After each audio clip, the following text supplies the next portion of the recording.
And we are live on episode 6 of the Gain podcast, guys, the Gains podcast. And I got a special guest with me, Cooper Stirling. Cooper, how you doing, bro? I am good, Myron. Or is there Stirling Cooper first? Sterling good. Oh, okay.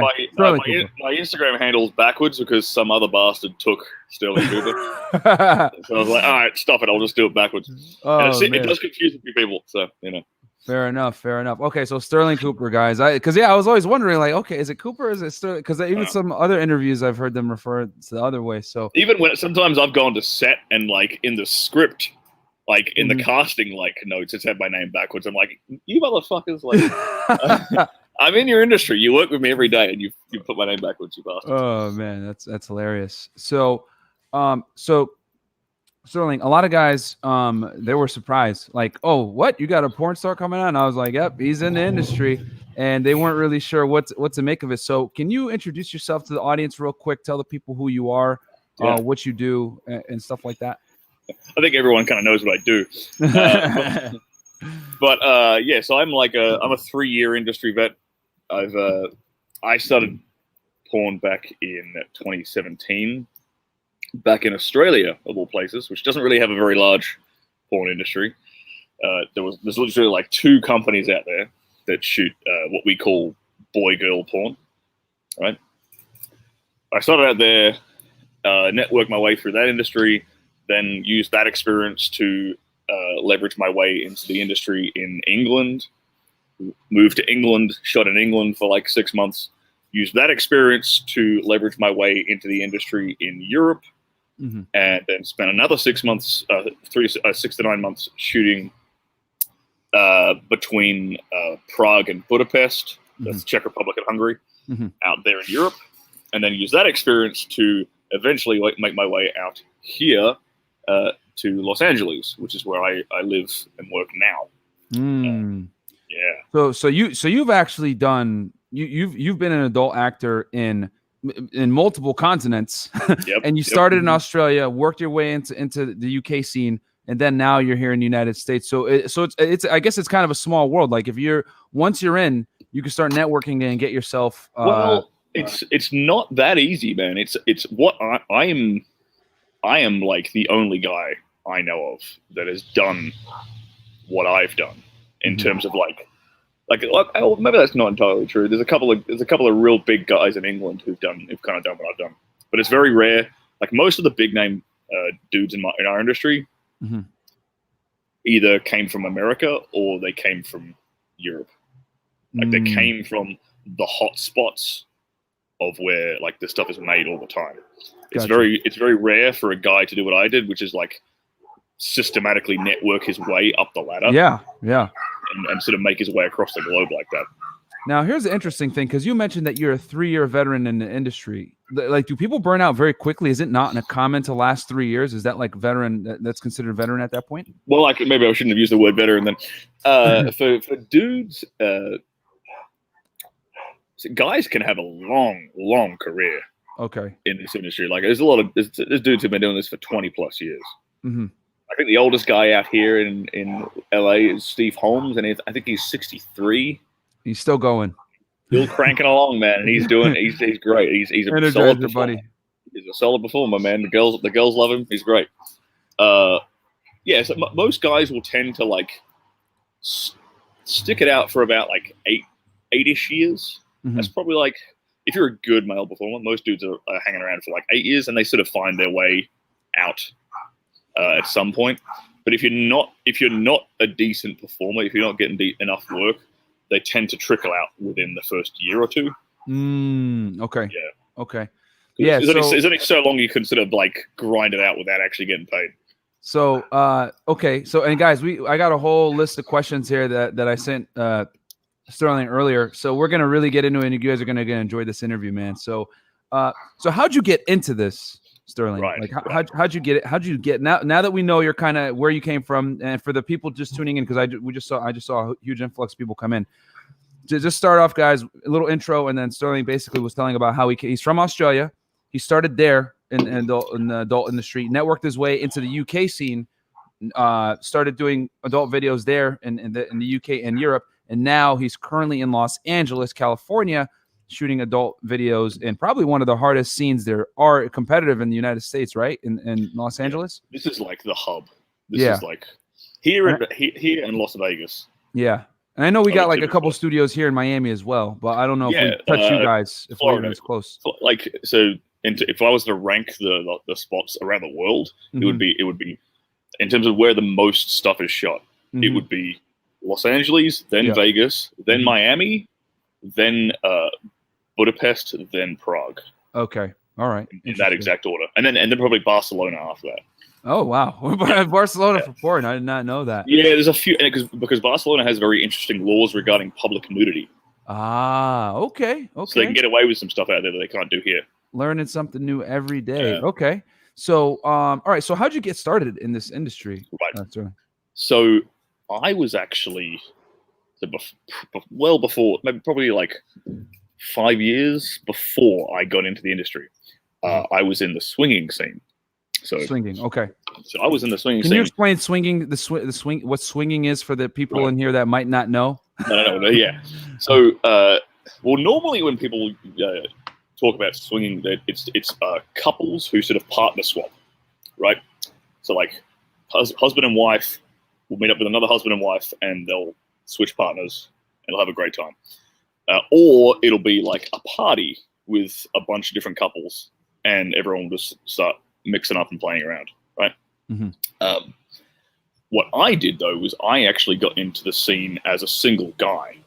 And which is not easy to do, by the way, from what I understand. Yeah. That's not very easy. As a single guy. Normally, they're like, hey, you got to bring something to the table, dude.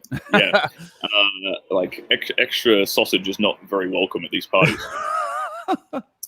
So I had to sort of I got my way in through like meeting, because in the swinging scene, there tends to be what we call unicorns, which are single girls who will float around between parties and hook up with different couples and things.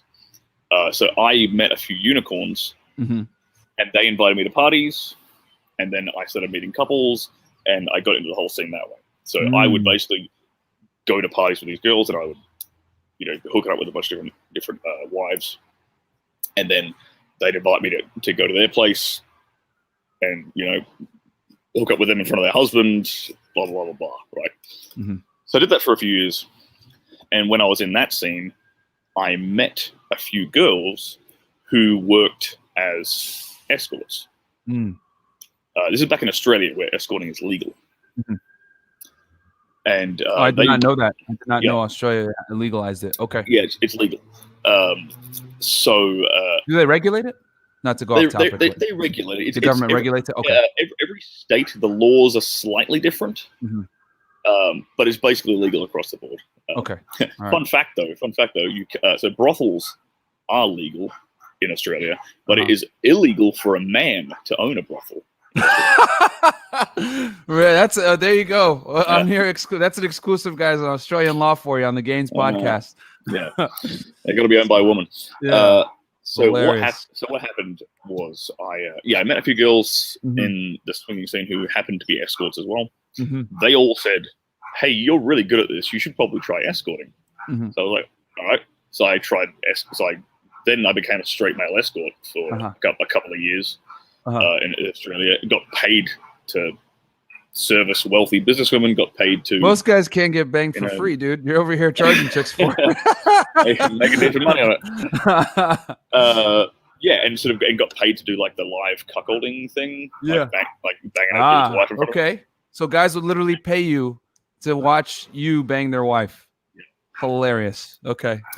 So that was kind of like how I got my that was my training wheels, if you will, for being able to do this sort of stuff on camera. So I did that for a while, and then one girl who I knew in the swinging scene, who was also an escort, had shot a porno in Melbourne. And I'd been toying around with the idea of getting into porn. I was like, man, like what I want to do. I was running a business that I didn't really enjoy. I was actually running a paleo meal delivery business back in Perth in Western Australia. It was doing all right. We were pulling in like it was a meal delivery business. You said? Yeah. Like was this before Uber Eats? before Uber Eats? It was kind like because you got to understand something. Australia is slow. Australia is like in terms of like tech and trends, we're a good 3 to 5 years behind America. Oh wow. Okay. So we had Uber, but we didn't have Uber Eats yet. Okay. Yeah. So yeah, you were making a killing then back then. You were saying you were making. We did all right. We we weren't doing that. Within like 2 years, we were pulling in $600,000 in revenue. Mm-hmm. That's pretty good. Which is okay, and that's a small like this. You don't really understand how small like Perth, Western Australia is for a capital city. Like we're talking like max 2 million people. Yeah, that's nothing. It's not giant, and it's very spaced out. So like the travel costs were really expensive. Anyway, I'm getting off topic. No, all good. You were talking about how the escorts were put. I wasn't really enjoying that job. So I was like, I was trying to find a way out. I was like, what do I want to do with my life? I sat down. Honest to God, I had this conversation with myself for like a month straight. I woke up every day and I asked myself the same question. I asked myself, if I died tomorrow, what's the one thing I would regret having never done in my life? And for a month straight, the answer was porn. So this is chasing your dreams, guys. You hear that? You hear that? He had a good business going, and he was like, "Nope. You know what? I'm chasing my dream." All you guys that don't want to, a lot of you guys don't even want to work out. Sterling over here is like, "Listen, I am going to get into the porn industry no matter what." And then, or we're going to get into that. Go ahead, Sterling. I didn't mean to. Yeah. So basically, that one girl I knew who'd shot in Melbourne, she told me like what the name of the studio was. I think she gave me the director's email. I think, or maybe I figured it out. What I did was I ended up basically like, I decided like, look, if I'm gonna, there's nothing that's gonna stop me. I'm gonna find a way to do this. So I basically found I got on Twitter. I figured out that like the adult industry is like Twitter is the social media for the adult industry. That's where everyone networks. Yep. So it's like, all right. I noticed that because when I was dating a few OnlyFans girls here, all of them religiously use Twitter. And I was like, well, what? Like, because I have Twitter, but like I don't take it seriously. You know what I mean? At all. So interesting. Okay. Because they allow hardcore pornography on Twitter. Okay. Okay. Yeah. Because Instagram will immediately like knock you for that, right? Yep. Okay. And Facebook, I don't even think you can't even run dating ads on Facebook, let alone anything with erotica. God no. So, okay. Go ahead. Yeah. Where was I? Yeah, so I sort of figured out like that Twitter was the main thing. Yeah, I figured out Twitter was the main thing, and then I was like, okay. Then I found out who the studios were in Australia. I found out who I sort of looked at who are the main performers, because there's not the talent pool in Australia is like 15 people. It's like tiny. So like, okay, who are the performers? Okay, cool. Then outside of that, that's just the porn people. Who are escorts in Australia? Okay, I'll start following all these people, networking with these people. Who the hell are the directors? These are the guys I got to get to. And so eventually I tracked down some email addresses. And what I did was I got a couple that I swung with pretty regularly. And I rented a camera and a hotel room, and I filmed some demo footage. Okay. With us. And basically, and just to be clear, this is one of the guys that pays you to have sex with his wife, right? No, this was a guy from before, that I met in the swinging scene. Okay. He's a buddy of mine. Okay. And me and him would double team his wife all the time. And they're really cool. They still follow me to this day. They still follow my antics on Twitter and on Instagram to this day. Real quick, plug your Twitter and your Instagram, guys. You guys need to follow them on this stuff. It's Cooper Sterling, right? My Instagram is Cooper Sterling. I'm gonna put it in the chat. I'll drop it in the chat because Americans tend to spell my name. I'll do it for you. Don't worry. And my Twitter account is @Stirling Cooper X. That's my Twitter account. I'll put it in the chat for you. Keep going. Thank you. So, I filmed some demo footage with these guys, and what I did was I broke it down into like each position. I cut it up, and I put it in a Dropbox folder, and I emailed. So you edited it and made it professional to show your skills. Yeah. And I emailed that with a pitch to these directors' emails that I found in Melbourne. And one of them replied back, and he was like, "This is the most professional application we have ever received. We'll give you a shot." And the rest is history. And you're here now. Yeah, now I'm in LA.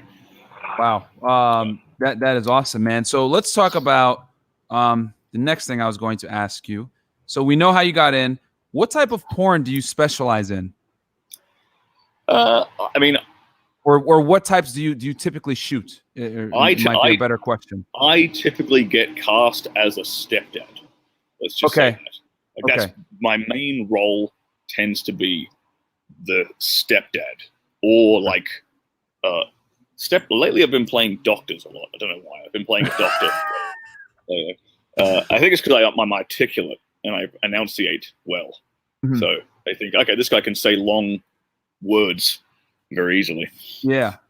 So okay, but it's basically what we call. I don't shoot a lot. It's more like dialogue stuff. I shoot a lot of dialogue stuff. I don't shoot what we call like gonzo is when it's just like no script, no dialogue. It's just a couch and a camera and a couple. Right. I shoot more stuff which involves like a bit of a setup. Yeah. Like there's some kind of story going on. Yeah. That's what I shoot a lot of. So what is and I guess we'll deviate a little bit from the question because this is just such great content right here. So, guys, one's in the chat for Cooper, man. So you mentioned that you had done doctor, some kind of acting role. And I've noticed this too, because I mean, I quit watching porn a year ago because I was like, man, this is destructive. So no offense to you in the industry. I'm taken. But what I do remember, or what I do know about the porn industry, is that obviously there's a lot of different themes that are popular, and it seems to me like taboo things seem to be the thing that like a lot of people watch. What is like the hot thing now that industries are, that I guess companies are using? I mean, like I remember, like the Step Brother vibe was like huge. Not that I ever watched any of that stuff. No, everyone's still doing the whole stepdad, stepbrother thing. Okay, so that's still popular. There's a lot of like, because there's a couple of companies that I shoot for. One's Pure Taboo and one is Mr. X, and they're kind of similar. And they shoot a lot of like coercion stuff.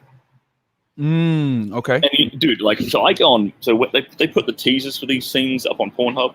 Right? Yep. And I go through and because I'm tagged in them. So I go through and I read the comments sometimes. Mm-hmm. And dude, you can tell on Pornhub which accounts, which user accounts are women and which are men. They actually they make an icon for that.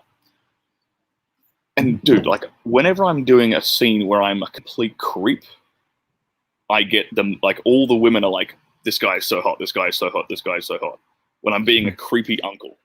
Really? Okay. Like, that's when I get like the most positive feedback. Yeah. I always tell guys, women love the imagination, man. Like that. That's what gets them off. So, but no, go ahead. So, okay. So you're basically being a stepdad, step uncle, or like an uncle, creepy uncle, creepy uncle. Okay.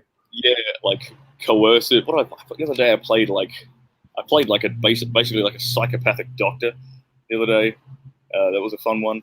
Mm-hmm. One of the guys found one of your videos already. You can Google him with "White Stud teaches stepsister a lesson for not wearing a mask outdoors." I guess that's a beer bug one, huh? We haven't shot that one yet.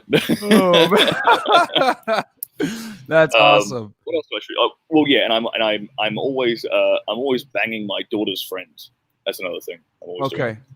Okay, so that's the other thing. Now, here's the thing, Cooper, because I want to address this, because a lot of people like to say that the only way that you can get in the porn, because I've heard this before from guys that like, they hate, because you're chasing your dream, you're doing what you want to do. I mean, I think there's plenty of guys out here that would kill to do what you're doing, having sex for money, but reversing hypergamy, basically.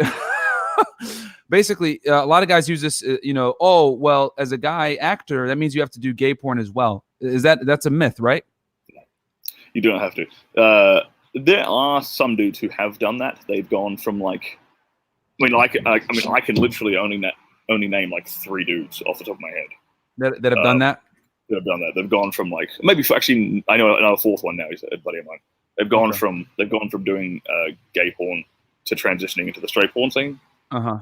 But here's the thing, like we call those crossover performers. That's the industry term for that. That's the industry term. Okay. Yeah. A lot of girls don't want to work with crossover performers because of the implied additional HIV risk. Yes. So it's actually not the way to get in. It's actually not the way to get in. Yeah. So it'll actually hurt you if you want to go into the heterosexual side. Yeah, and the thing is, like, and I made sure to make a big on the IG stories. I want to make sure, like, hey, he's a heterosexual, because this because like this myth, man, it like I've heard it all over the place that like oh, the only way you're going to get into porn industry, you got to do gay porn first. You know what I'm saying? And I was like, I don't believe that, because that totally would hurt you with women. You know what I'm saying? It totally hurts you. I mean, don't get me wrong. Like these, like not all the girls have a problem with it, you know, and a lot of them are friends with like all the gay porn stars as well and stuff. But it's just a stigma thing. Yeah, you know, in our absolutely. Industry, it's like, I mean, but like, let me clarify something. So yeah, go for it. There hasn't been. So we have a testing system called PASS in our industry, right? So basically, everyone, all performers get tested for STIs every 14 days. Right? So every 14 days, they take our blood and they take our piss, syphilis, chlamydia, gonorrhea, HIV. We're tested for all this stuff, right? And now we're also doing COVID tests as well. But anyway, that's a whole nother topic. So we do that every 14 days, and there hasn't been a HIV transmission on a PASS certified set for 10 years. Wow. So the only time that there is a transmission is outside the industry. Okay. It's when people are fucking around outside the industry. They're fucking civilians, as we call them. Okay. That's when someone in the talent pool will gets infected. Okay. Yeah. It's never on set. It's never on set. Interesting. So it's incredible. And this is another common thing I hear guys saying is like, oh, porn stars are dirty. Like, you'll catch diseases from them, blah, blah, blah. Mate, you're more likely to catch an STI from a Catholic schoolgirl than you are from a porn star. Yeah, this is true. This is very true. A porn star knows her status. She has, and her income literally depends upon being clean. Yep. And she's tested every 14 days. How many of you dudes have had an STI test in the last fucking year? Yeah, that's true, man. I used to deal with a cam girl, and yeah, they take it very seriously, guys. You know what I'm saying? Like that's just how it is. Just the name of the game. So awesome. So we took care of that myth, because a lot of people like to say that, you know, they want to hate on dudes like you that are, you know, making money doing what they want to do. I mean, they can hate on me as much as they like. I don't care. Okay, so let's talk about this, man. Next is, how is it working with the female actresses, man, on a whole level, as far as is it a pain? Is it great? Is it pain? Is it good? Is it, you know, how is it in the industry in general, networking, dealing with all different, I'm assuming different types of women come into from different backgrounds come into this industry. Yeah. So, and they're definitely different doing this profession. Yeah. So it's I like to say, whenever someone asks me this, I like to say, like, 2/3 of the women I work with, it's a fucking dream. It's great. I love it. And then about 1/3 of the women I work with, it's a pain in the ass. So 33% chance you're going to deal with a chick that's unbearable. It's not necessarily unbearable. Let me break that. So please do. The 2/3 that I love, like, so I get to set. Me and the girl have great chemistry. We're just dying to rip each other's clothes off. It's a fantastic scene. Even when if the director has to like change his battery and leave the room, we're still fucking while the camera's not on. Like, that's the kind of vibe. True, genuine. Shout out to Rollo Tomasi. True, genuine, burning desire. Yeah, boom. Right. And that's 2/3 of that's 2/3 of the time. That's what makes the job fucking fantastic. The other third of the time is a combination of, say, girls who are in the industry for the wrong reason, right?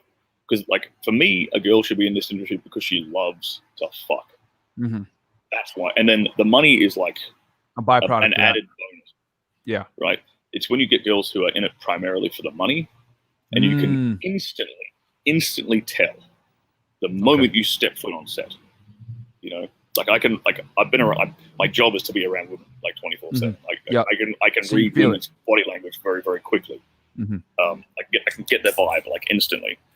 So if you walk on set and the girl is like, she'd rather be sitting there on her fucking Instagram than you know, chatting with you about the scene or even like building a bit of chemistry, I'm already like, all right, this is going to be a work day. Yeah. So there's those kind of girls that are in it for the wrong reason, and then sometimes they'll just have this glazed over look in their eye, like almost like they kind of regret being there, or they're just trying to like disassociate. Yeah. Just to get the paycheck. The thousand cock stairs, they would say. Yeah, right? and that's sad. And I fucking hate. I want to sit them down and be like, honey, you probably shouldn't be doing this. Honest to God. But you know, half the time they won't listen to my advice if I tell them anyway. And then another bunch of this, like 1/3, can be girls who are what's the right word to describe them without being too offensive? Like they have an overinflated sense of entitlement, ego. Sense of entitlement and ego. Yeah, like, they think that they're better than you and stuff like that on set. Yeah. Let me explain this part. This is a really So we got guys. So Cooper's already described a few there. You got the girls that genuinely love it. They're the easiest to work with. Then you got the girls that are doing it purely for the money. So you can it's a pulling teeth. And then the third type is the entitled girls, which he's going to break down now, which I'm excited for. Pulling teeth is a good way of describing it. So this last group of chicks is like, and this is where hypergamy comes in. Let's bring that into this. Yeah. So what happens is you tend to get, and this tends to happen with girls who are like the young starlets, like say the ages of like 18 to 22. If they're really popular, like right off the bat, and they have a very meteoric rise in their first year or two, right? What you said 18 to 22? Yeah. Yeah, because older than that is old in the industry, right? For women, a little bit, yeah. Like old? It really depends what they look like. If they can play a teen, then they'll get cast as a teen. You know, I've worked with 25-year-old girls who are playing the 18-year-old teen. You know. Okay, but teen is very popular, right? Yeah. Teen is most. The teeny girls tend to be the most popular starlets. Well, it goes to what men always want. You know, younger women, higher fertility, etc. But no, sorry, I didn't mean to cut you. Go ahead. And that's and they'll get in the industry, and within a year or two, they'll be super popular. They'll go from starting a Twitter account to having like 200,000 followers on Twitter, 200,000 followers on Instagram, like within the space of a couple of years. But here's the kicker. What happens is as they get more popular as a female performer, they start to get cast with the top tier male talent. Okay. Now, I'm not going to sit here and claim that I'm a top tier male talent. I'm in the top 15 to 20 dudes in the industry. I would say that's top tier, bro. I'm not. I'm not in the. I'm talking about when I'm talking top tier. I'm talking like the top 5 to 10 dudes. Okay. That's what I'm talking. Because a male talent, our active male talent pool is only about 30 to 40 guys. Okay. It's not that big. But these top 5 to 10 to 8 dudes, they're the guys who are like the contract stars for companies like Beverages or Evil Angel. Can you explain contract star real quick to the audience, and then we'll go back with these girls because they might not know what a contract star is. Cool. So a contract star is a guy or a girl who shoots exclusively for one company, and they're contracted. Like say for example, my buddy Xander, he's contracted. Xander Corvus, he's contracted for Beverages, but he's contracted for the company MindGeek, and the company MindGeek owns the brands Beverages, Digital Playground, Reality Kings, and I think one other website. So we can call these brands. The different websites are referred to as brands under the overarching company. Okay. If that makes a bit more sense. Okay. So he's contracted to that company. He has to shoot, I think he's contracted to, I think it's 15 or 20 scenes a month. So he has to shoot that much content for them every month. He's guaranteed that money. He's guaranteed that much work. Which is rare for men, right? Which is rare for men. Men. Very rare for men. That's the peak for a dude to get that kind of like locked down. But it also means he can't shoot for anyone else. Okay. It's forbidden to shoot for anyone else. Can't mercenary porn. He's literally owned by that company. Yeah. Okay. So whereas me, I'm a free agent, right? Yeah. So I can shoot for anybody. Company. Anyone that wants to hire me, I can shoot for them. Okay. So that's the difference.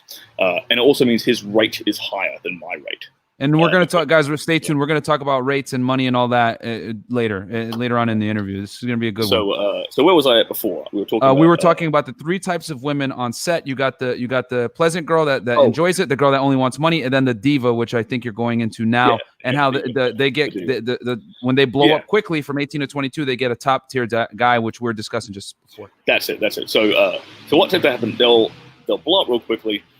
They'll start to get cast with this top tier male talent. And the top tier male talent, you've got to think of like the porn industry kind of like high school.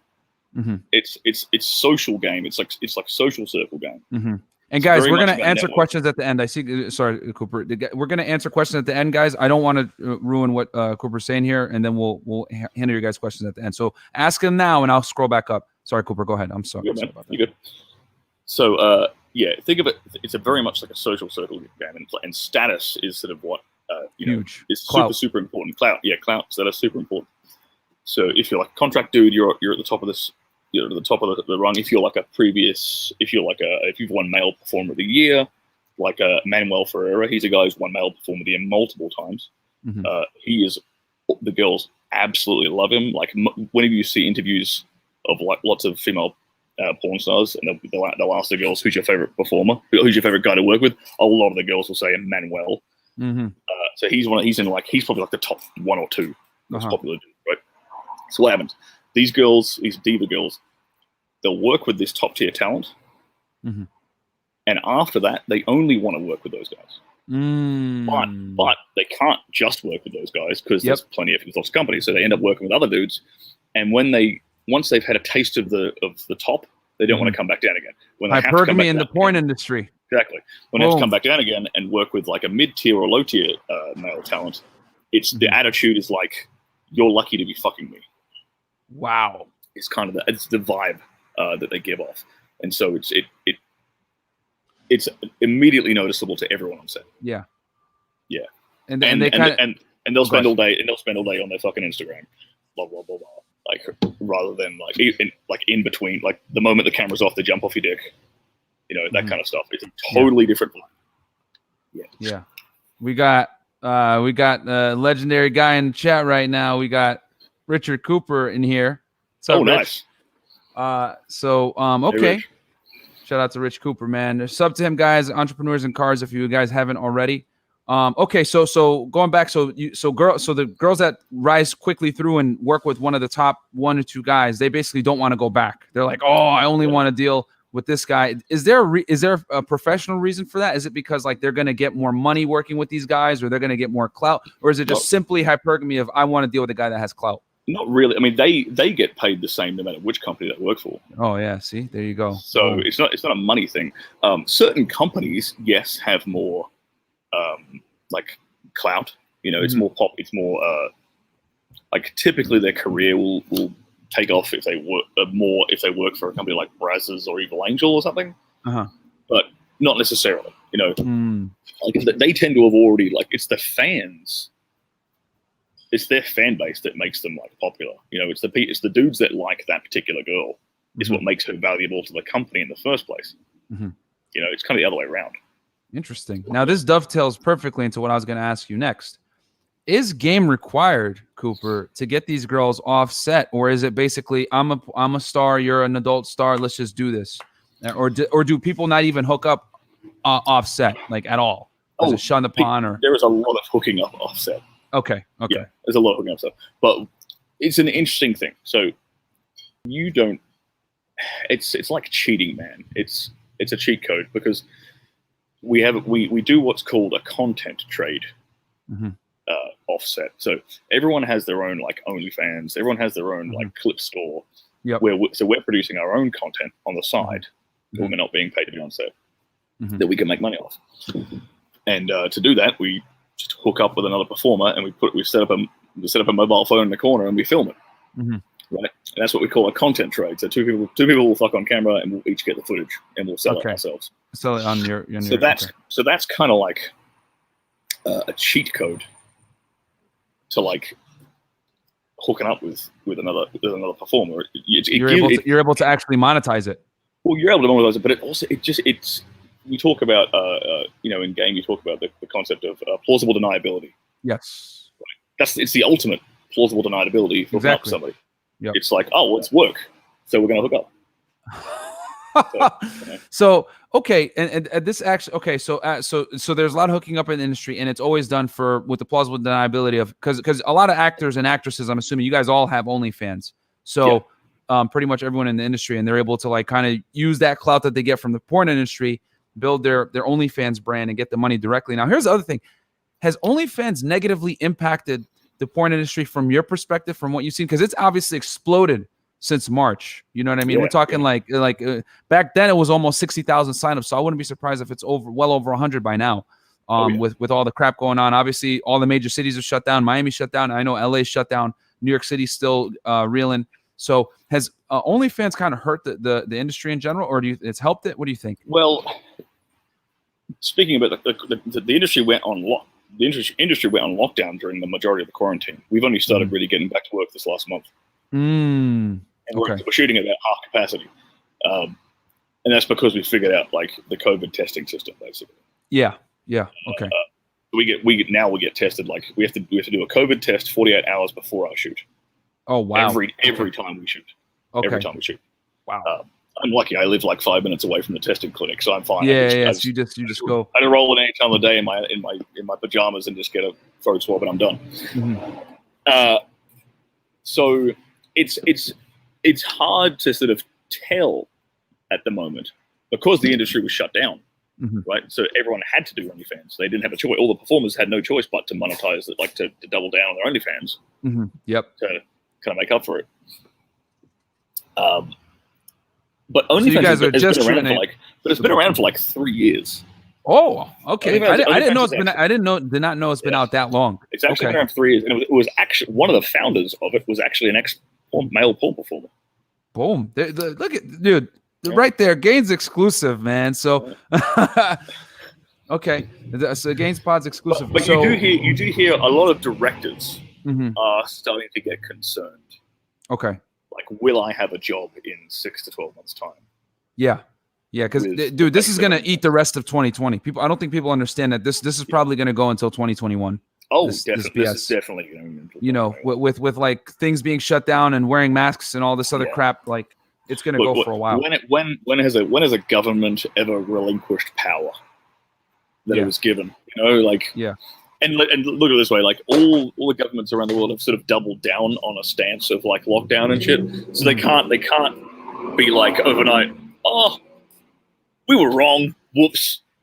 End the lockdown. Yeah. You know, they're going to save face and they're just going to like taper it off over an extended period of time. Absolutely. You know.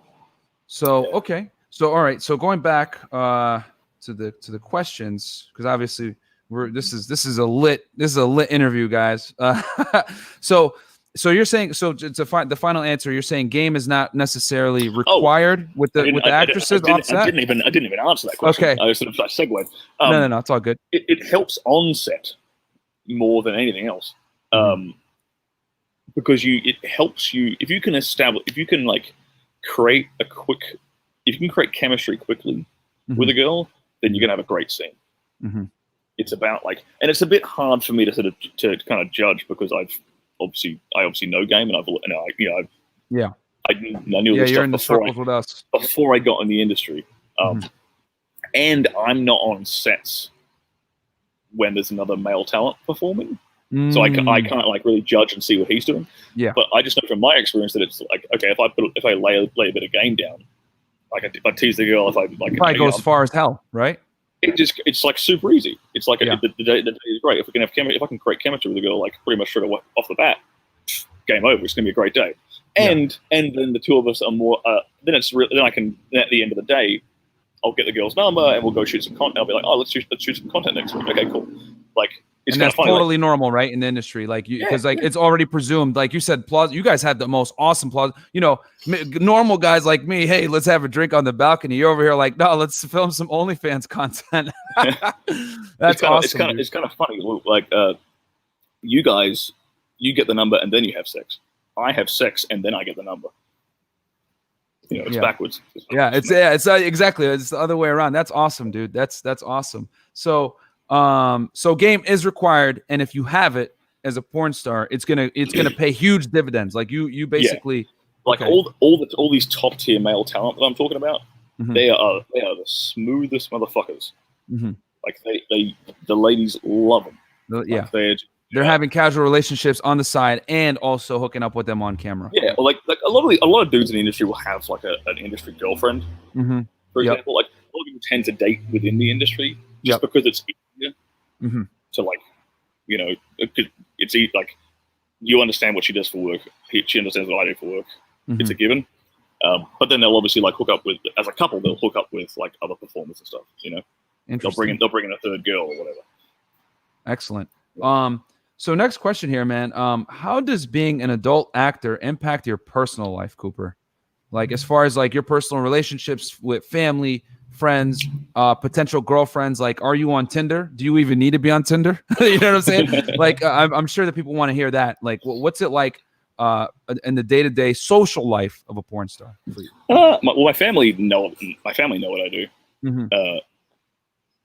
They don't really care. Like, I don't really talk about work with them too much for obvious reasons. You know, it's like that. My sister doesn't. Really did anal today, guys. Yeah, they don't want to hear the details and the ins and outs. They just want to know that I'm safe and I'm happy and I'm you know, taken care of, which is fine. That's it.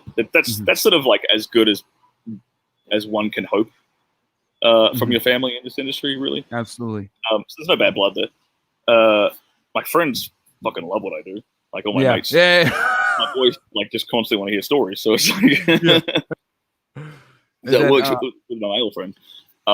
In terms of dating, like this is gonna be interesting. Normally it's kind of shunned upon to like date outside the industry. Really? Purely because of what I mentioned before in terms of like it's just an added STI risk. Okay. So it's pretty shunned, but if you use a condom, it's obviously if you practice safe sex, then it's fine. Yeah. But it can be a bit like it could be a deal breaker for some girls. Let's just say that much. Yeah. They won't even want to risk it. Yeah. And one of the things I've noticed before when when I've been on Tinder is if I like, because I don't want to use Tinder with my real name because that outs me, right? Yep. If I use Tinder with my stage name, girls think I'm catfishing. They think I'm a fake profile, so they'll report my profile. So I'm like, motherfucker. I'm like, I'm screwed either way. So are you? So do you even like? I mean, obviously, you don't really need to source. You got a whole harem of beautiful women you probably deal with. Do you even need to get on Tinder and cold approach and all that? I fuck with it because it's good. It's good to keep your skills sharp. It's good to it's good to keep the like I will get lazy because I can. You know, I don't need, like you just said, I don't need to source. You don't need a source. You're like the only guy I know that literally doesn't need to source at all. Even you know, my buddies that are like athletes or, you know, blue check mark, social media influencers, whatever, they still got to source to some degree. Like you literally, if you wanted to, not have to talk to women again. And you're gonna still be good, which is like unheard of. You know what I'm saying? Like everyone else is struggling to get matches on Tinder, and Cooper's just out here like, oh well, you know, I don't even really need this thing. But it's good. Like it's good to keep your skills sharp. Yeah, absolutely. I always think it's good to but like because there's certain things as a guy that you just need to be competent with, and that's like you got you and John from MLD talk about all the time, money muscles game. You know what I mean? You got to be. As a man, you got to be competent with these things because they help one another. Like, here's an example. Am I getting like a bit of a glare? No, you're coming in. You're coming in fine. How's that? It was looking a bit glary from my end. Here's an example of how these things like meld together. I always notice that my text game is 1,000% better after I've done a workout. Like immediately after I've done a workout. If I jump on like to text, I am sharp as a motherfucker. I am super sharp. I'm witty. I'm cocky. I'm like on point with everything I say. And I'm more creative. Yeah, because the juices are flowing. The juices are flowing. There's something. The testosterone's flowing. There's something going on there where these things like complement each other. Okay, so you basically just use Tinder and these dating apps to keep your game sharp, but do you actually meet up with these girls and sleep with them, or do you don't even bother? Do you take chicks on dates even? No. Look at that guy. Look at that. Living the dream, guys. Living the dream. look you ain't taking no chicks out on dates. If I come across a girl who's like, who I'm like, if I'm like, if she's my like 9 out of 10, I'm like, all right, let's go get a drink and we'll see what's up here. We'll see if this girl is like, you know, worth investing in. Because I mean, look, don't get me wrong. Like down the line, I do want to have like a family. I do want to have a wife. You know, that is in my future. Yeah. But you know, right now. Yeah. You live in a dream, bro. You live in the yeah. dream right now. Okay. So next, so guys, for the people wondering that just tuned in, because we just exploded to 136 live viewers. Shout out to everybody in here. Cooper does not need to use Tinder or Bumble, and he just uses this solely to keep his game sharp, but he doesn't take normal girls out on dates. And so because obviously it's kind of frowned upon in the industry to deal with like what you guys call them civilians, right? Normal people. Yeah, it's frowned upon to be a guy who fucks around a lot. Yeah, outside the industry, and it'll probably hurt your ability to retain a job as well, right? Like get deals and stuff. I mean, it hurts if you bring an STI into the industry. Oh yeah. It's a funny thing that happens and there's the same thing with girls though as well. The funny thing that happens every year around the time of Coachella. Mm-hmm. After Coachella, strangely enough, there's like a bunch of girls end up having to cancel shoots because they've got an STI. Okay. You see it every fucking year. Happens like every year after like a major festival out here. It's like and they just canceled EDC too in Vegas, man. They're canceling events all over the place. So okay, so next, Cooper, is what are the top 3 positives of the industry for you as a guy? Like the top 3 things that you love about it. I mean, besides getting new hot chicks and doing your thing with that, but like what are the top 3 benefits? Like you would say? Yeah, besides having my sex life on autopilot. Well, first of all, it's a lot of fun. People I don't think people realize like how much fun we have on set. Mm-hmm. Like not just with the girls, but like the directors and all the crew, like the PAs, the lighting guys, the makeup artists, like because I see those people way more often than I see the girls, right? So I might only work with a girl once or twice a year, right? But I'll see the same director, the same PA, the same lighting guy. I'll see them like 8 times a month or whatever, right? Because the same crews. Seeing the crews and staff is actually you enjoy that. Like, cause you develop a bond and a camaraderie with these guys, and like they become your bros, and it's just really fun. You go to set, there's all these old running jokes, and you crack the shit the whole time. It's just it's a great atmosphere. There's no such thing as an inappropriate joke on a porn set. Yeah, you're not going to get reported to HR. Of course. Yeah. Yeah. You're not going to get in trouble for saying, "Hey, Betty, you look good today." You know what I'm saying? Exactly. Exactly. People are allowed. And I feel kind of spoiled because I've never really been in the corporate environment. Mm-hmm. I used to work I had a career, like a different career back in the day, but being in this environment is like, oh, I can make jokes. I can tell someone I can tell a girl she looks hot, even if it is the makeup artist, without any negative consequences. Yeah, negative consequences. I'm not creeping on her. I'm just like, damn, you look good today. Like, and I know there's not going to be a problem with that. Yeah, cracker jokes about like some stupid shit that happened on set the other day, some sex foible, some sex like mishap that happened, and everyone's going to get it, and everyone's going to laugh, and everyone's going to have a great sense of humor. So that's the first thing. Like, it's a fantastic work environment. The second thing I'd say is that it forces you to stay in decent shape. Okay. Because you can't. If you get out of shape, you can't do the job. Yep. I have to stay strong. I have to keep on my cardiovascular fitness. Like, that's a priority. Yeah, I can put like, they don't really care if the guys put a bit of fat on. What do you do? I mean, I'm playing, especially because I'm playing a stepdad all the time. If I have a dad bod, it doesn't really matter. But my cardiovascular system and my testosterone, all this stuff has to be on point. Yeah, because I've got to be able to produce a boner on command. Yeah, and you guys are shooting. A lot of people think like, oh yeah, they just do it like for 10 minutes. It's like, no, you guys are on set for like an hour plus, right? Easily or more. We do scenes, taking breaks in between, whatever.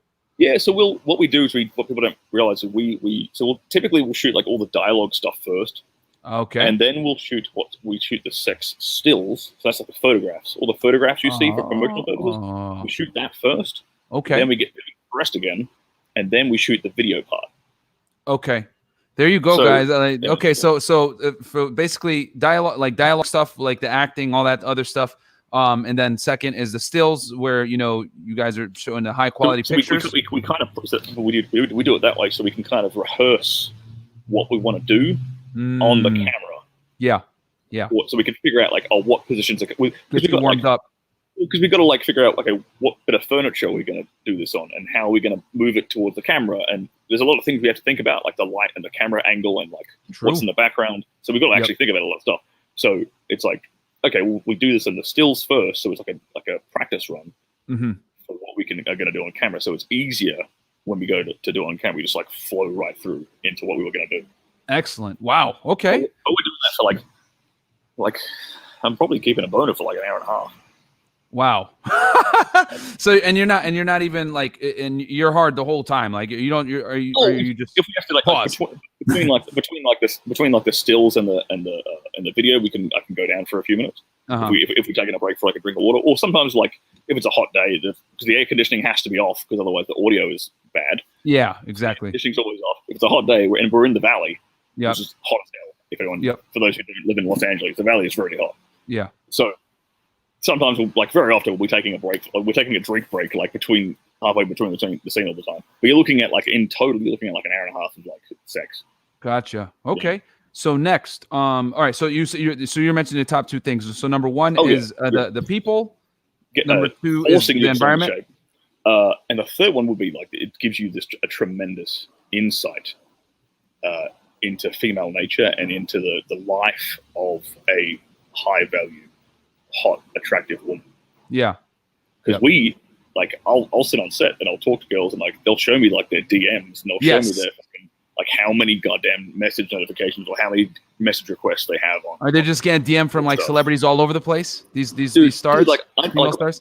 One of my friends in Canada, she's not even a mainstream like porn chick, and she's in fucking Canada for God's sake. And she showed me like a screenshot of her phone the other day, like 232 unopened messages on her phone, and that's from people who have her number. Wow, that's not even like that's not even fans. The DMs and all that other stuff. Yeah, it's not even requests. And you know the crazy thing is, because we've just exploded, we got almost 180 live viewers in here. They're loving this stuff. Excellent. For the guys in here that came in late, we were talking about hypergamy in the porn industry, and basically the way it works, guys, is the hottest girls that are like blowing up, you know, from 18 to 22, because those are their peak years in the porn industry. Once they work with a top tier guy, like one of the top 3 dudes, they typically don't want to deal with any other guy after that, even though it doesn't change their pay or anything like that. They just want the status of dealing with only the top 2 to 3 porn stars once they get a taste of that guy. And anyone that they meet below that isn't in that top 2 or 3, they basically should write him off as like he's lower than me, even though they're not getting any added benefit of dealing with that with the more. Because let's keep it real, viewers like if I was like a porn viewer, right? Which I gave that up. You guys should too. But anyway, you know, but support Cooper, obviously. Go subscribe to OnlyFans. If you're gonna watch my stuff. Watch his stuff. We'll go subscribe to him on OnlyFans. I might just do it just to break the OnlyFans seal and to support my bro. I won't watch anything, but I'll just okay. Here's the money monthly for you, Cooper. But the thing is all jokes aside, guys, is obviously hypergamy does play its role even in the porn set where the women want to deal with a guy that's higher level and they write anyone else off that isn't like in that top 2, even though it doesn't affect them at all financially or anything. So that was a really interesting tad bit there about how hypergamy is played, and even in a porn set. So those are your top 3 things. Yeah. What are the top 3 negatives, things you absolutely hate about the industry? Well, the top one would be that you can disclose. Yeah. Well, the top. I'll try to put this as politely as I can. The top one. Yeah, bro. We demonetized anyway. It don't matter. Say what you want. Yeah. We already knew when we were gonna do this episode. Me and my team. We had a meeting yesterday. We were like, yeah, we're just have the interview. Unfortunately, if anyone has me on, you're immediately getting demonetized. Yeah, I don't care. The top one would be the drama. The top negative thing, like having to deal with the drama, not just on set, but like on Twitter within the industry. Like there's a heavy like SJW push. That makes sense. Or leaning, being in LA, leaning within our industry because we're mostly based in LA. Mm-hmm. So it's like a lot of the time you have to like tippy-toe around not offending people because a guy in our industry can get canceled like that. Wow. So cancel culture even applies to the porn industry. Oh, absolutely. Shout out to John from Modern Life Dating in the house, by the way. That's my man's right there. What's up, John? Oh, absolutely. Like you will get, and I'm not even talking like because there have been a few guys during the quarantine period who got cancelled for sexual assault allegations. There was like 10 sexual assault allegations that surfaced during the quarantine period. Sexual assault in like on set? Yeah. There was a couple of directors and then a few male talents, and then like it's basically people like pushing the girls' boundaries too far on set. So like, for example, like just make an example off the top of my head. So she doesn't like being choked, and the guy choked her during the scene. That kind of stuff. Now here's the thing: don't they make the models sign? Because I've seen a couple of porn contracts from like girls that I've dated that wanted to get into it. Like, don't they already have like a whole bunch of language in there that's like, hey, you know, that covers them for these types of things? Not really. We sign general like model release forms on set. And some companies, I mean, more companies now are doing this. Some companies, before you do any of the sex stuff, they'll sit both performers down in front of a camera and be like, okay, you two, let's discuss your do's and don'ts. Like, what do you like? What don't you like? And so she'll basically give you like a breakdown of like, okay, don't do this to me. Don't do this to me. Don't say this to me. Blah, blah, blah, blah. These are all her boundaries. And they capture it on video. So there's like a record for everyone involved. But obviously that can change like during the course of filming, you know, and that is where elements of game come in, because if the girl likes you and is charming, if you're charming and the girl likes you, well then she's going to boundaries won't be as high. She won't have as many. Yeah, she's not going to have as many things. She's going to be a little bit more fluid with the boundaries, and she's going to be more comfortable with you. Not saying that like I'm deliberately trying to push her boundaries, you know what I mean? But it's just like there's less friction there. Yeah. What are the top things that like girls typically hate? Like they're always saying, I don't want you to do this. The top two are don't stick anything in my butt and don't slap me. Those are the top two. Okay. I was gonna say like maybe spitting in her mouth or something like that, but okay, that makes sense. No, a lot of girls like that. Really? A lot of girls like that, yeah. Like choking and spitting in the mouth are actually really, really common. Totally acceptable, but they're like totally not with every. I'm generalizing. But like, that's a weird objection if it comes up. If a girl says, "Oh, don't choke me," it's kind of like you're like, "Oh, okay, what?" Well, like more often than not, because I love choking girls. But more often than not, it's actually the on set guys. He said he loves choking girls on set. Don't try to. I know someone's gonna record that clip and be like, "Oh, Myron had a guy on that talking about he likes to choke girls in the middle of you weirdos." In the middle of the mall. Yeah. All these next they're trying. Oh, cancel culture. Go ahead. While I'm in line at Costco, I just grab the name of granny and throw it. But what was the thing? Yeah, go ahead. We're talking about choking. Yeah, we're talking about the things girls hate. So choking and spitting in the mouth is acceptable, but typically anal sex, they don't like that. Yeah, what I was going to say, typically it's actually like when it comes to choking, typically it's actually the director that says, "Oh, you can't do that because for our website, because our website is a bit more tame." Oh, okay. So normally the girls are down to be choked. Most of them, especially in R&G, most of them are into that. They like to be a lot more physically dominated than the average girl, of course. So most of them are into being choked, but it's like they're keen on it. But the director's like, "Yeah, sorry, our website's it's not a bit more vanilla, so you can't do that." Okay. Yeah, gotcha. That's more often than not. So so we're talking about the top 3 things you hate. So number one, you were talking about led to drama, basically within the industry, like stuff like this with the Twitter and the so you would say the sexual assault stuff is typically where the drama stems. It's not jealousy, like relationship wise, like normal. There's a bit of that, and there's a bit of like there's a bit of cancel culture in terms of like. Okay, so that's where the drama stems from. If you express like the wrong, incorrect opinion. It's like, okay, canceled. If you say something like "build that wall" immediately, oh, cancel. The Trump supporter. Oh yeah, that'll get canceled.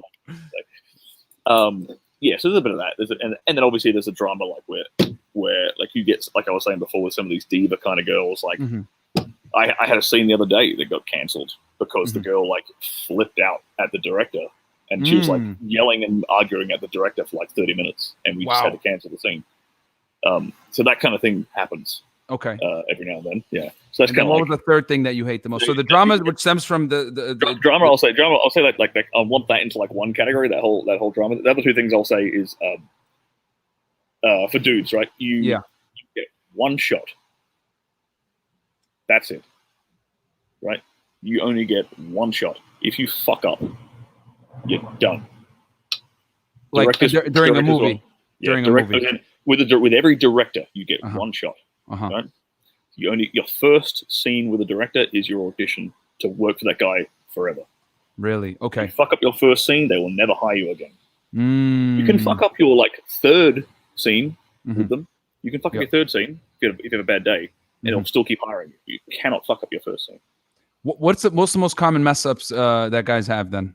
Oh, the dick doesn't go out. Okay, that's the biggest one. Erectile dysfunction. Yeah, that's the biggest one. That's the biggest one. They're too nervous. They're too in their head. The dick doesn't go out. Okay. So because I would imagine because it's people are probably thinking like, oh my god, well you can't get a hard one. And guys, with lights on you, right, and like a dude's watching you, like a million people watching you naked.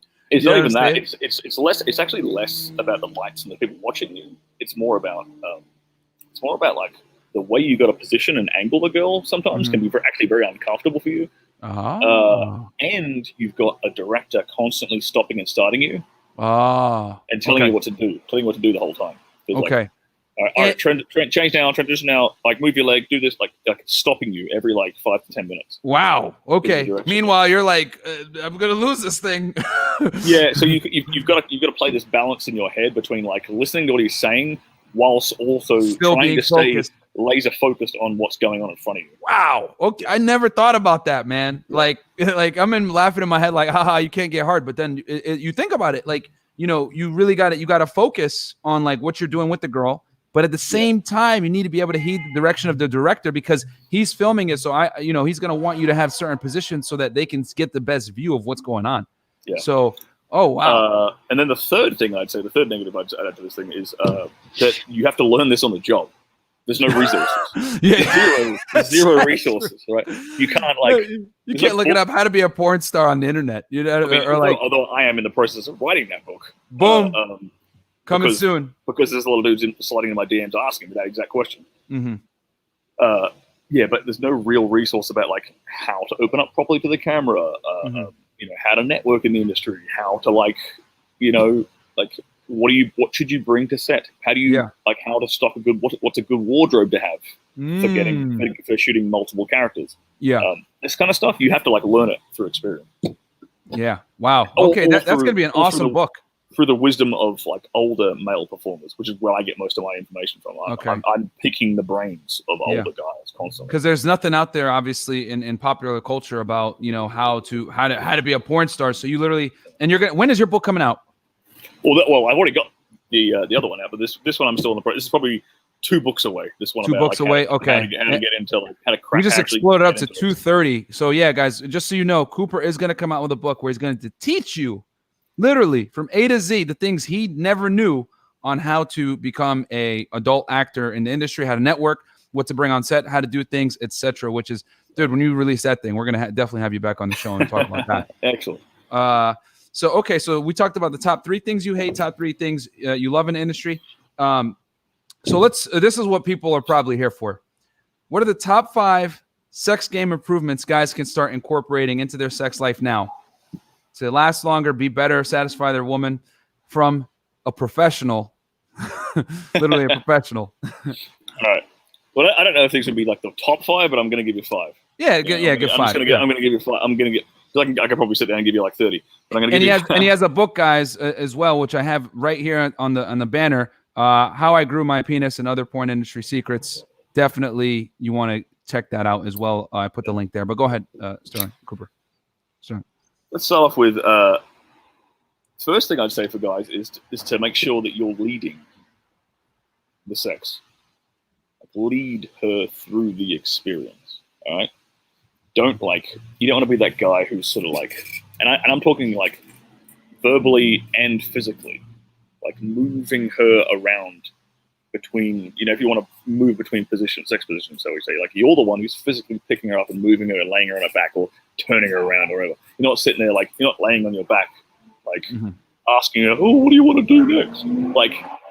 So the leadership applies, and because a lot of guys, we tell guys all the time, to be attractive with women, you got to lead. You have to be the leader. I always say that as well. But that has to transition over into the bedroom as well. You can't get into the bedroom and then be a submissive all of a sudden. Like, what the hell's that? Yeah. Well, no woman wants a timid lover. Yeah. No woman Facts. wants a timid lover. Facts. She wants a guy who's confident in bedroom. Mm-hmm. And what's the easiest way to display? The easiest way for you to display confidence in bedroom is to simply just lead her through the sex. Mm-hmm. Right? Lead her through like what you want to do. It doesn't mean necessarily you have to go in with like a plan and like a play-by-play schedule of what you want to do. But it's just like whatever you feel like doing in the moment. You're not asking for permission every step of the way. And I'm not talking about like shoving a fist in her ass. I'm talking about just like, okay, I'm going to flip her over and do a doggy style now, like whatever it is. Like I'm starting really basic here. Yeah. For the average guy, this is like stuff for the average guy that they can incorporate. So listen up, guys. Number one, take leadership in the bedroom. This is not just some crap with, I'm gonna be a leader out in the streets, and then when we get in the sheets, I'm gonna be a pussy. You know what I'm saying? So because that breaks the spell for her. Yes. Like if you're say you're taking a girl on a date and you've led her through the date, you've been charming, you've been the man, you've been in control all the time. Like you've shown her your cool, like the cool spots that you like to go to. You've got social proof. You know the bouncer, you know the bartenders, whatever.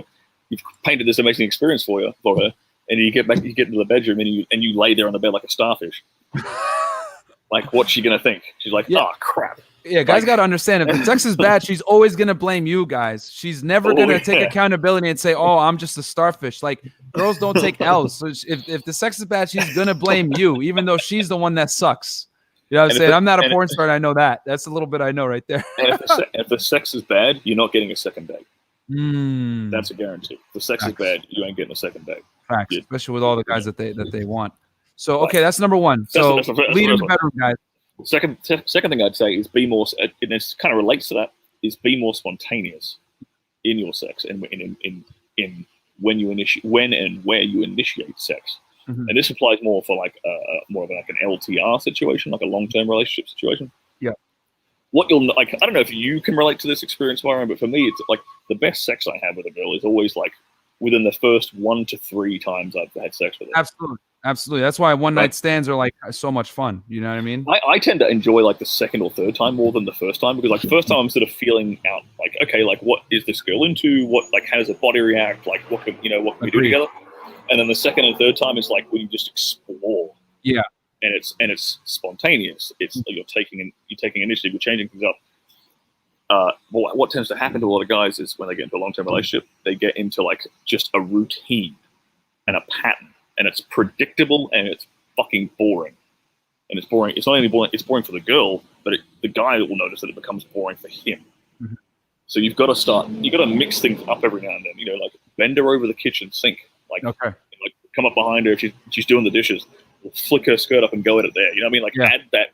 Like if you're going spontaneous stuff, guys. You guys take notes, guys. Take notes. Like you're driving. You're hanging out on the beach. Like if no one's around, get her hand, stick it on your cock. Like just like make it a little bit risky, make it a little bit dangerous. Like I mean, obviously I'm saying don't get caught out doing anything outdoors. Yeah. You don't want to go on a sex offender with guys banging on the beach. Don't be an idiot. But you get what I'm saying. Yeah.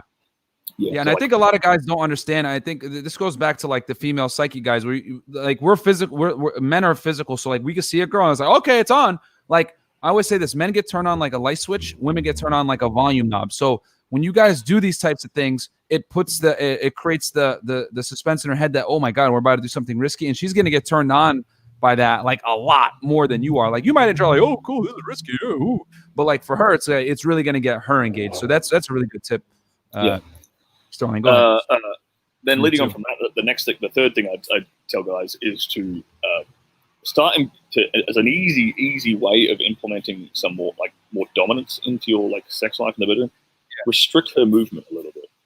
So I'm talking about really really basic stuff, like just like if you're like on say like you're on top of her, like pinning her hands down by the side of her like the side of her torso, or pinning her hands down above her head, or if she's in doggy, pinning her hands behind her back, like asserting physical dominance. Yeah, it's not extreme. You're not hurting her, but you're showing that like subconsciously you're showing her like her subconscious is like, oh, this guy is physically stronger than me. This guy is physically dominant than me. Like yes, it hits something back here in the hindbrain. Absolutely. And it's not, you're not hurting her, you're not trying to hurt her. It's just like holding her hands down, letting her know that you're in control. Right? And it's a really, really basic way for any dude to exert sexual dominance by like just restricting her movement that little bit. Yeah. And then there we go. So one is lead. Obviously lead. Number 2 is make things spontaneous, like try to have sex in places you might not otherwise do it. And then 3rd is assert your dominance, tie her down to some point, like hold her down with it. It doesn't got to be crazy, guys. Don't pull out don't put an axe out and then be like, hey, get on the bed right now. We're going to do this. You know what I'm saying? No, you put a gun to her head, like, we're going to do this right now. Don't assert your dominance like that, guys. With a ski mask on, like trying to rob a Bank of America. Because I know there's idiots in here that are going to do that. Myron and Stirling told us just assert our dominance. So I chopped their hand off. No, bro. No. You know what I'm saying? All right, so go ahead. What's 4 and 5? We're gonna deal with the autists. Yeah, you got to make this apply for the lowest common denominator guy. Okay. So the 4th thing I would add in here is, and this applies for like the entire, this applies for like the entire interaction with a woman, but in the bedroom, a lot of guys forget eye contact. A lot of dudes forget, like. Write that down, guys. That's actually a game changer right there. Especially adding this into the last thing I said. If you're on top of a girl and you're pinning her hands down like the side of her while you're fucking her, if you're just staring her in the eye the entire time, not breaking eye contact, like you will feel her pussy getting wetter and wetter and wetter. Like the longer you like maintain that eye contact. Or something I like to do is like if I'm fucking a girl in doggy style, grab her by the back of her hair, turn her neck a little so she can look me in the eye while I'm fucking her from behind, and tell her at the same time, look me in the eye, like actually telling her to do it. Excellent. Because it forces her to be there in the moment with you. Her mind's not going to go. Her mind ain't going. I mean, her mind shouldn't be going anywhere else if you do the job right anyway. Her mind's definitely not going anywhere else. You're gonna be thinking about Chad when she's banging you, looking at you in the face. She's like, oh, I'm with Tyrone right now. I'm with this guy. Actually, you're the Chad here. So yeah. So, okay, and then so get eye contact, and then what's the last one? The last one I would say, and this again, so I just kind of alluded to it, would be learning how to do dirty talk properly. Now, this is something a lot of guys kind of struggle with. And when we were giving guys some advice in John's body language mastery group, which you guys should all enroll when Q3 comes out. Absolutely. There was a few guys asking questions about that, and I didn't realize how common it was for dudes to sort of feel uncomfortable doing dirty talk in the bedroom. And a lot of guys think like when you tell a guy, or when a guy tries to do dirty talk, if he hasn't got experience with it, or he's not, or more importantly, if he's not congruent with it, it comes across something like this, like he'll be fucking her, and then all of a sudden out of nowhere, it's like he'll smack a girl on the ass and be like, "Oh yeah, you like that?" Like that's the generic dude. Do you like that? Do you like that? I need you to reaffirm. Do you like that? That's not. I mean, like, there's a time and a place for that. Like, you can add that sort of into it. But what I tell guys is that if you want to learn to get better at dirty talk, start by whispering shit in her ear. Ah, okay. That's because even though it might like there's no one else in there, even if it's just you and her in a bedroom alone, there's no one else in the room. There's no need to whisper. Yeah. But like, just the act of whispering in a girl's ear does things to them. Yeah. Like it alludes to like, this is a dirty secret between you and me that no one else can know. It creates this fantasy, it creates the imagination, it gets things, it gets these cogs turning in the head, right? So so there's, I think I remember, I'm actually, like, now that I've said this, I'm probably going to write a book about this too. Like, I think guys need to like do it, bro. Do it. Like, people are loving this in the comments, man. But like, they're getting some crazy info, right? Like, come on YouTube and learn how to like please your girl. Ain't nobody else gonna teach you this from a porn star. Come on, man. But if I'm gonna say like three different sort of sources for your dirty talk, right? You can describe what you're doing to her in the moment, right? So, for example, you might lean in, whisper in her ear, do you like the way, like, you're describing what's going on to her, like, do you like the way your pussy feels getting stretched out right now? Like, and you're whispering in her ear, you're engaging her mind with what's happening with her body. You're making her like pay attention and awareness to her sensations. There you go. You know? So that's like a really, really, like, for guys who are like, what do I even say? I don't know what to do. You know, what else was I going to say? One of the other things that I like to do, like, during scenes is like, and it depends upon the girl's like comfort level with like certain words, but using like kind of degrading, not necessarily degrading, but like calling them like a slut, calling them my little filthy whore. But it's like you're always referring to them as your. There you go. Little filthy. That's whore. the key right there. That's the key. Yeah. Who's my little filthy whore? Like that's the other thing I was going to say. You make them repeat things back to you. You're basically telling her what to tell you. And that's again, there's a lot of things going on. There's like you're leading her, you're firing up the imagination, you're whispering the shit in her ear. Like, so I'll like lean in, whisper in her ear, like, who's daddy's little fuck toy? Who's daddy's little fuck toy? Say it. I'm daddy's little fuck toy. Blah blah blah. Blah, right? And you're getting her to like repeat this stuff back to you, right? Yeah. Because when they repeat it themselves, they start to actually believe it. And the thing, guys, I also want to say this: like, if you guys notice, Sterling has been giving you guys like some gems, and a lot of them deal with what cognitive type things when it comes to arousing your woman. And I always say this, man: women get turned on to get in a woman's head. To get in a woman's bed, you got to get in her head first, and then men get turned on physically, right? So, you know, this is why girls wear makeup and dudes lie, because you know that's how we're attracted. You know, men are visual, women are cognitive. So these are all techniques that you can use, obviously, when you're in the bedroom with your girl to make her more engaged in interaction, and you're selling that kind of fantasy. And I always say, like, if you read the book 50 Shades of Grey, people love the women love the book because it fills their fantasy where a tall, good-looking guy with a lot of money is asserting his dominance on her sexually as well. You know what I'm saying? Women want to be dominated, whether they want to admit it or not. Like, there's some girls are like, I want to be the dom, but the reality is, no, she actually wants to have her feet behind her head. You know what I'm saying? Like, so I've dated girls who are professional dominatrixes in the past. Yeah. And like they have submissives who pay them to like dom, right? Yep, of course. And me and her are having sex. She wants to be dominated. Boom! Dude, I'm like, these dom chicks, they put on a front, like, they're like, girls don't like being doms, guys. Like, if you're a simp and you're paying these chicks to come over and whip you and put you in a cage or whatever, like, they're making a means to an end. You know, they're making some money. I'll say they enjoy it, but they don't enjoy it for the sexually. Sex. Yeah, they enjoy it for the power trip. Yes. That's what gets them off. It's a different. It's not arousing. It's not arousing to them.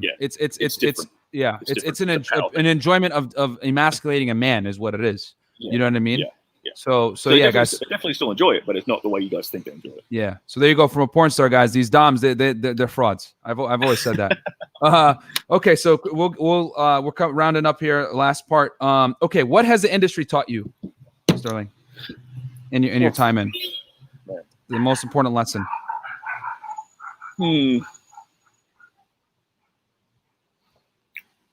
I think it's taught me a couple of patience, and like it taught me a lot more about asserting my own boundaries, to be honest. Okay.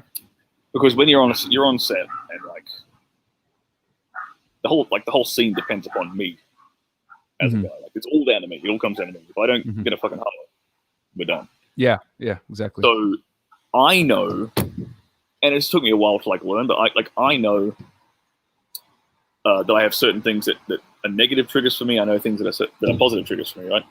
So, and once I learnt those, it was like, okay, I need to make sure I'm asserting my boundaries throughout the day to assure the best possible outcome for everyone involved. So that, for me, for a good example of that for me, is I always tell the director, because I don't like going up and down a lot, if that makes sense. So I'll always tell the director, hey, look, let's make sure we shoot all the dialogue right up until my dick has to come out. Then we can cut, and we'll do the sex stills and then go straight into the sex video. Sometimes directors will they'll put the stills a little bit earlier and then make you do some more dialogue and then go into the sex. I know that I don't like to I'm the most excited the first time I get a boner, right? So I know that I want to get there and keep it there. Yeah. So it's better for everyone involved if we do things my way. Absolutely. Because you're even dictating how the set is shot. Even you know what I'm saying? Because obviously everything and it starts and ends with you. You know what I'm saying? On your penis being hard. You know, pause. So interesting. Okay. So the last question, and then we're gonna get into. I'll answer a couple of the questions in the chat because guys have been going nuts in there. Is how much can the guys expect to make if they were to go into this industry? I know they want to know, how much money can I make doing this or whatever. I mean, I guess you don't have to talk about your personal finances, Sterling. I've talked about it on Rich's show before. Okay. I don't mind. It's not like you're like the top. So let me give you some example of like a top tier, like where I'm at, and then a low tier guy, right? Yeah, sure. So a top tier guy, who might be like a contract guy for Beverages or something, he's pulling in $1,500 per scene. Okay. Right? And he's doing, but he's on contract, so he's contracted for maybe 15, 16 to 20 scenes a month. A month. Okay. Wow. Right? Okay. That's what he's getting. Plus, on top of that, he's got his OnlyFans income. Yep. And that entirely depends upon how much hustle he puts into that. Yep. For guys like probably like the best straight guy that I know who does OnlyFans is a guy called Danny Mountain. Okay. He's probably pulling in from what his subscription price is and the number of followers and the number of subscribers he has.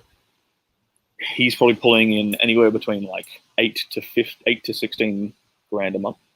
Oh wow! With his OnlyFans, just for his OnlyFans. Yeah. 8 to 16,000 a month. Okay. Yeah. On but subscription. he works like pretty much full time on that.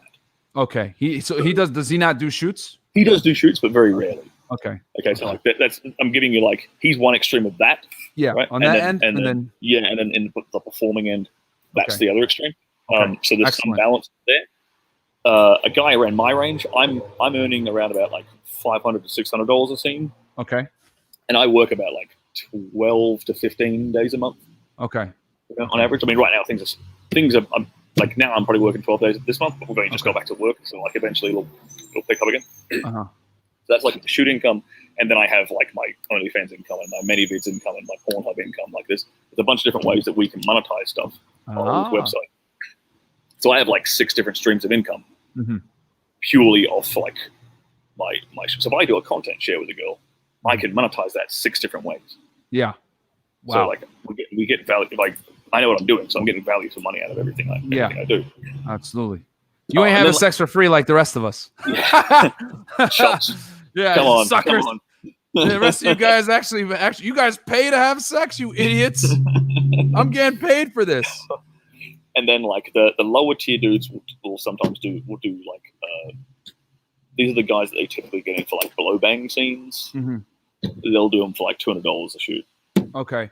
And actually, that answers one of the questions in the chat. One of the guys was saying, what differentiates a mid-tier, low-tier guy? So it literally, Sterling just answered it. You know, you got the top guys making around $1,500 per shoot, and then you on the production side, then you got the guys that are making their own content where they're making about $8,000 to $16,000 a month with OnlyFans. And then Sterling does both. So he's doing shooting videos, and he's also. Would you consider yourself a mid-tier guy? I consider myself mid-tier. Yeah. Okay. And they're making about $500-600. I haven't won any awards or anything like that. So and I've only been in this for 3 years, so I'm definitely mid-tier. And there's guys sort of between me and the contract guy who are pulling in like $800 a scene. You know, so they're sort of around there. Like so there's spectrum the whole way. But we look at like I'm pulling in. You know, I'm like a low to mid 6-figure income. You know.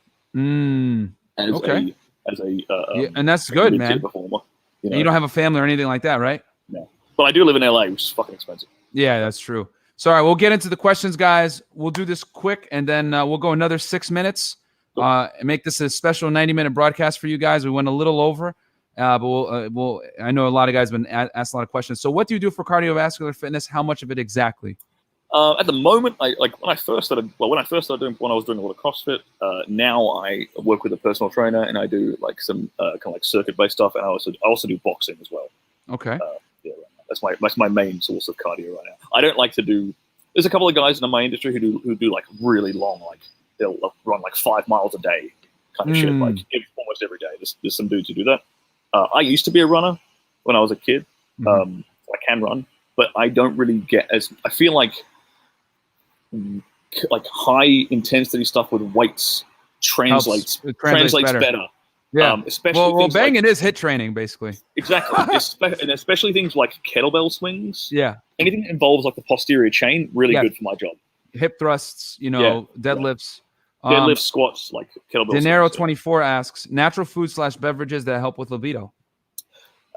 Let's start with I'll give you one really interesting one. Pomegranate juice. Okay. Pomegranate juice. Here's why.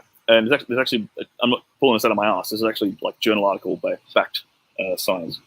So pomegranate, one of the key components in your erection is nitric oxide production. Yes.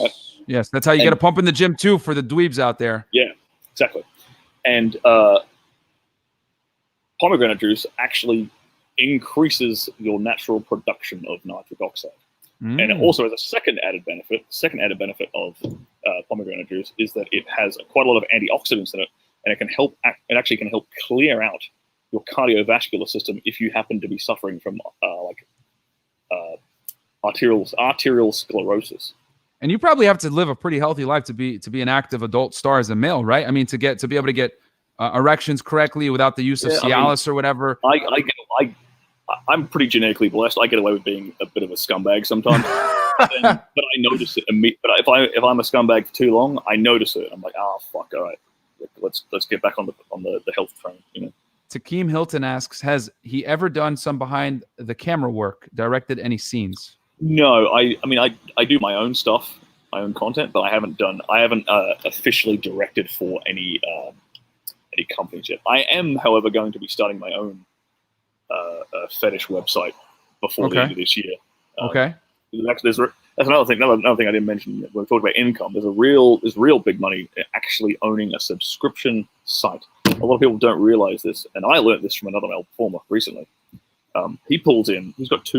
He has two different subscription sites, but not OnlyFans. He has subscription sites.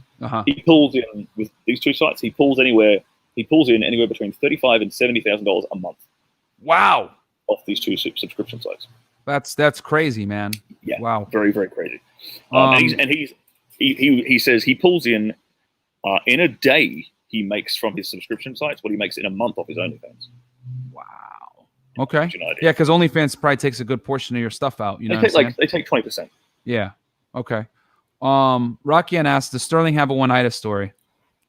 Yeah, unfortunately I do. I got a couple. Yeah. Yeah. I have a couple of girls who really broke my heart back in the day. Okay. I mean, Myron's a stone cold player, so he doesn't. But I think most guys do.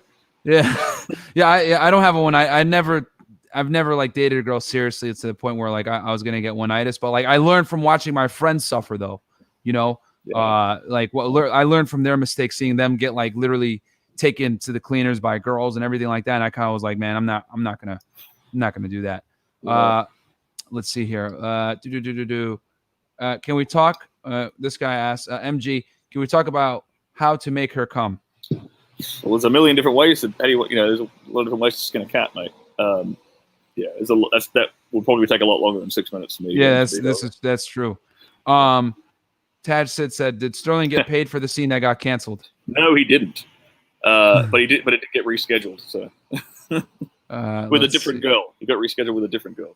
With that one the one that canceled, yeah. Yeah, the one that was causing the drama, like yelling at the director. Fucking idiot. Let's see here. Okay. Takeem Hilton 2.0 asks, has he done domination bondage porn? Yes, I've worked for kink.com quite a bit. And that's what we specialize. That's what kink.com specializes in. When I shoot for those websites, I'm not the one doing the bondage. We have what's called a rigger on set, and he does all the bondage. Typically, the director is the rigger, so he does all the professional bondage because he's very, very fucking good at it. I do, however, know a few different basic bondage ties myself, and I recommend every guy should at least play around with like a bit of like rope bondage like once or twice. Just to, I mean, there's a really good YouTube channel called Twisted Monk. Okay. And they like really like they demonstrate some really basic bondage ties. Like you can do it in 5-10 minutes, and you'll learn how to like tie girls' hands together in a really beautiful way. And just adding that one little thing into your bedroom game can set you apart. The Paul 9559. I have a question. How do you deal with ejaculating cessation if you are penetrating a girl's pussy for the first like few seconds? I usually work on my thrusting motions, but I hate that feeling. Know which position makes you come easier. Right. So, for example, for me, I know that when the girl's on top in cowgirl, I'm more likely to come. So, the first position, I'll do it in like doggy, or I'll do it in missionary. You know, something where I have more control over the sensation rather than giving her control over the rhythm and the sensation, to allow me to sort of like get used to it within the first few seconds. Tezzy asks, "Have you ever done Dancing Bear?" I don't know. That website doesn't exist anymore, unfortunately. Oh, it's a porn site. Okay. Yeah, and it's based in Miami. It was based in Miami too. Oh, okay. Yeah. Is it true that you only get HIV from anal? No, you can get it from vag. Yeah, you can get it from a bunch of ways. You can get it from the mouth if there's a cut in the mouth. Yeah. Yeah, man. So that's it for the questions. That was a quick fire round. We got through. Yeah, there were more. They were asking like stupid stuff. They were like, "Oh, are there drugs on set and stuff like that?" I don't know if you want to answer that. There's no drugs on set. Yeah, because like they keep a pretty tight ship, guys. You guys got to understand that the top porn companies are heavily like regulated and watched. You know what I'm saying? So, did I just lose? Did the broadcast just mess up? Give me a 1 in the chat, guys, if you can still hear me. Yeah, Cooper's laptop just died, guys. Yeah, but yeah, we're gonna end the broadcast there, guys. Okay, you guys can still hear me and see me. All right, cool, awesome. I see it right now coming in. Yeah, Cooper's laptop just died, so we gave you guys, the interview. That was the end of it anyway. With that said, guys, make sure to get his book that we linked it in the chat. Get my free ebook. It's down below. Unplugging from the fitness and from the fitness matrix and of game and fitness. That's down. Click that. Get the ebook. Join the email list. And I'm going to be getting my newsletter. I'm going to be giving you guys a lot of cool free content that obviously I can't talk about here on YouTube. We got to keep it nice and clean. And yeah, guys, make sure to follow me on Instagram, on all the other social media, Unplugfit. And we are going to end the broadcast, man. Thank you guys for tuning in as always. Hope you guys enjoyed that. Peace.